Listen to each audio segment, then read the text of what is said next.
وقال النبي صلى الله عليه وسلم إن الله يرفع بهذا الكتاب أقواما ويعزى به آخرين. وقال شاعر, اس زمانے میں معزز تھے مسلمان ہو کر, اس زمانے میں معزز تھے مسلمان ہو کر, اور ہم ہار ہوئے تارک قرآن ہو کر.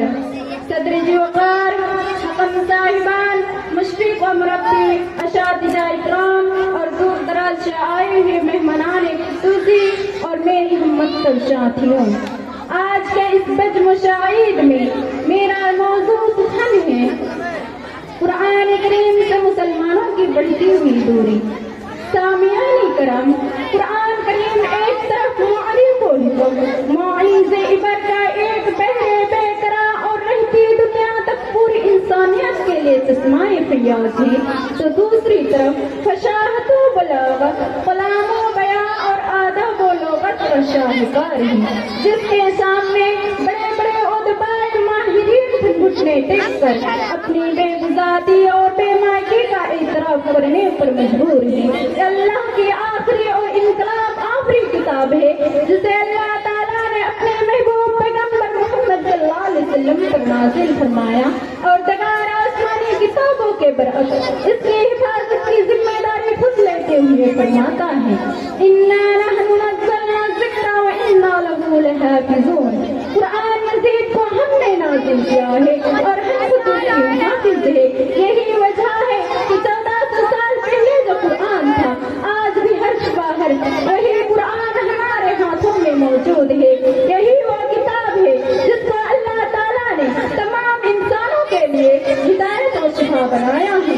اور اللہ تعالیٰ ارشاد فرماتا ہے وَيَوْمَ نَبْعَثُ بِكُلِّ أُمَّةٍ شَهِيدًا عَلَيْهِمْ مِنْ أَنفُسِهِمْ وَجِئْنَا بِكَ شَهِيدًا عَلَى هَؤُلَاءِ وَنَزَّلْنَا عَلَيْكَ الْكِتَابَ تِبْيَانًا لِكُلِّ شَيْءٍ وَهُدًى وَرَحْمَةً وَبُشْرًى لِلْمُسْلِمِينَ. اے نبی, انہیں اس دن سے خبردار کر دو جبکہ ہم ہر امت میں سے اسی کے اندر سے ایک گواہ اٹھا کر کھڑا کر دیں گے جو اس کے مقابلے میں شہادت دے گا, اور ان لوگوں کے مقابلے میں شہادت دینے کے لیے ہم تمہیں لائیں گے. اور اسی شہادت کی تیاری ہے کہ ہم نے ایک کتاب تم پر نازل کر دی ہے جو ہر چیز کی صاف صاف وضاحت کرنے والی ہے. ہر ہدایت اور رحمت اور بشارت ہے ان لوگوں کے لیے جنہوں نے سر تسلیم خام کر دی. اور مجید فرمایا شہر رمضان الذی انزل فیہ القرآن هدی للناس وبینۃ من الہدی والفرقان. رمضان وہ مہینہ ہے جس میں قرآن کو نازل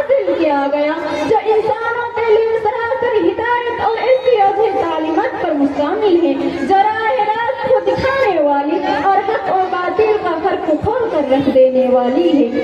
اللہ نے اس آیت کے اندر قرآن کو ہدی للناس سے تعبیر کیا ہے۔ معلوم ہوا کہ قرآن مزید تمام انسانوں کے لیے ہدایت ہے، چاہے وہ کسی بھی طرح کا انسان ہو، کسی بھی مذہب کا ماننے والا ہو، وہ بھی کیسی ہدایت اللہ نے اس کی بھی صراحت کر دی۔ وَبَيِّنَةٍ مِّنَ الْهُدَىٰ، چنانچہ یہ کتاب ہے جس کا بھی تعلق اس کتاب سے ہو گیا وہ تمام لوگوں میں ممتاز ہو گیا۔ یہ وہ فرشتہ جس نے اس کتاب کو لے کر آیا وہ تمام فرشتوں میں افضل، قرآن نے اسے روح الامین کا خطاب دے دیا۔ یہ قرآن جس نبی پر نازل ہوا وہ نبی تمام نبیوں میں افضل، قرآن نے اسے وما ارسلناک الا رحمۃ للعالمین کا خطاب دے دیا۔ یہ قرآن جس مہینے میں نازل ہوا وہ مہینہ تمام مہینوں میں افضل، قرآن نے اسے شہر رمضان الذی انزل فیہ القرآن کہہ کر اس کی عظمت کی جانب اشارہ کیا۔ یہ قرآن جس رات میں نازل ہوا وہ رات تمام راتوں میں افضل، قرآن نے اسے انا انزلناہ فی لیلۃ القدر اور انا انزلناہ فی لیلۃ مبارک کا خطاب دے دیا۔ یہ قرآن جس امت پر نازل ہوا وہ امت تمام امتوں میں افضل، قرآن نے اسے کنتم خیر امۃ اخرجت للناس تأمرون بالمعروف وتنہون عن المنکر وتؤمنون باللہ کہہ کر خیر امت کا خطاب دے دیا۔ آخر میں اپنی تقریر کو ایک شعر کے ساتھ ختم کرنا چاہتی ہوں۔ مسلمانوں اٹھو قرآن کی دعوت کو پھیلاؤ، مسلمانوں اٹھو قرآن کی دعوت کو پھیلاؤ، جہان بے اماں کی عافیت کی راز کو سمجھاؤ۔ آخر میں اللہ رب العالمین سے دعا ہے کہ ہم تمام مسلمان کو قرآن کے احکام کے ساتھ ساتھ اس پر عمل کرنے کی توفیق عطا فرمائے، آمین۔ السلام علیکم ورحمۃ اللہ وبرکاتہ۔